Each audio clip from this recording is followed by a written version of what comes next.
मिरकरवाडा रत्नागिरी शहर येथे प्रिन्स निषाद या इसमाचा आज संध्याकाळी खून झाला आहे आणि त्यामध्ये आम्ही सध्या 3 आरोपींना ताब्यात घेतलेलं आहे।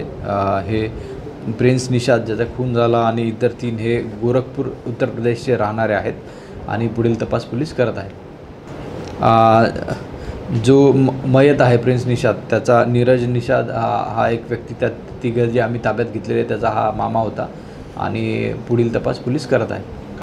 आरोपींचे नाव नीरज निषाद, अनुज चौरसिया आणि रविकुमार भारती, तिघ आरोपींचे नाव आहेत आणि टोटल सकल तपास झाल्यावर पोलीस यावर जो काय निर्णय घेतील। आम्ही 3 जणांना या खुनाच्या संदर्भात आम्ही ताब्यात घेतलेला आहे, पुढचा तपास करत आहोत।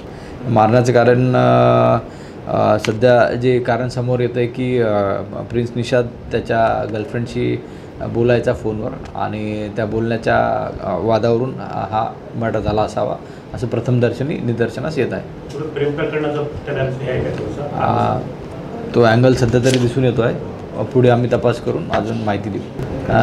निश्चितपणे आमची पूर्ण रत्नागिरी पोलीस दलाची टीम, सिटी पोलीस टीम, आमचे क्राईमची टीम तात्काळ रवाना झाले होते आणि आरोपींना ताब्यात घेतलेला आहे। पुढचा तपास करू आणि जी काही पूर्ण माहिती आहे ती निष्पन्न झाल्यावर आपल्यापर्यंत पोहोचू। जी प्राथमिक माहिती आम्हाला मिळालेली आहे की हे गोरखपूरचे राहणारे आहेत। चौघही जो मयत होता त्याला पकडून आणि जो रविकुमार भारती जो कॉन्ट्रॅक्टर होता तो फार पूर्वीपासून इथे राहत आहे रत्नागिरीत आणि बाकी लोक हे नुकतेच आलेले होते अशी प्रथम माहिती आम्हाला दर्शनी माहिती आम्हाला मिळत आहे। जे ते कार्पेंटरचे काम करण्यासाठी वापरत होते ते चिजल, त्यांनी त्याच्यावर रक्त लागलेलं आहे आणि तपास आम्ही आरोपींकडे पण करू।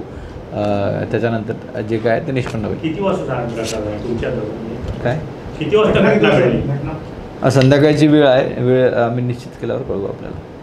टाइम्स डिजिटलला लाईक करा, शेअर करा, सबस्क्राईब करा आणि बेल आयकॉन दाबायला विसरू नका। Times digital.